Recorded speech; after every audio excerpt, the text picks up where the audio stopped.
نہ پوچھئے کہ کیا حسین ہے، خدا کے دی کا ناخدا، ہر ابتدا کی ابتدا کرم کی انتہا۔ اعوذ باللہ من الشیطان الرجیم، بسم اللہ الرحمن الرحیم۔ حضرت امیر المومنین علی ابن ابی طالب علیہ السلام کے فرامین کا سلسلہ اور نہج البلاغہ کے تیسرے باب میں سے 202 نمبر فرمان آپ صاحبان کی خدمت میں ہدیہ۔ وقال علیہ السلام، آپ علیہ السلام نے ارشاد فرمایا، وقد قال لہ طلحہ و زبیر، جب آپ سے طلحہ و زبیر نے کہا، نبأیک علی انا شرکاؤک فی ھذا الامر، کہ ہم اس شرط پر آپ کی بیعت کرتے ہیں کہ اس حکومت میں آپ کے ساتھ شریک رہیں گے۔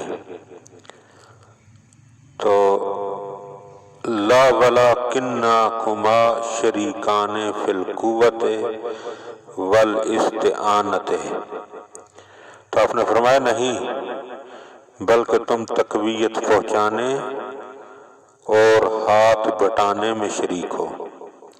فَأَوْنَانِ عَلَى الْعَجْزِ وَالْعَوْدِ،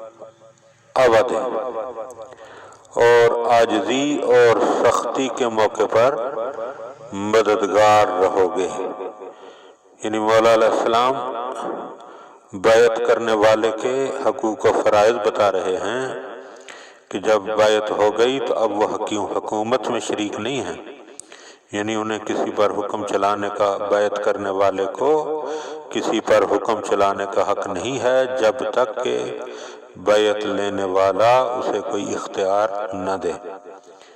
تو لیکن بیعت کرنے والا جو ہے جب بیعت کر لیتا ہے تو وہ پھر قوت میں شریک ہوتا ہے، یعنی اگر لشکر لے کر جائیں گے تو اس لشکر کا سپاہی بنے گا اور مددگار بنے گا، اور اگر کسی مقام پر حکومت عاجز ہو اور سختی کا موقع ہو تو وہاں پر بھی یہ بیعت کرنے والا مددگار ہوگا۔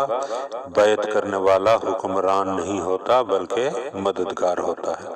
دعا ہے کہ خداوند عالم ہم ان چیزوں کو سمجھنے اور ان پر عمل کرنے کی توفیق عطا فرمائے۔ کا ناخدا، ہر ابتدا کی ابتدا کرم کی انتہا حسین ہے۔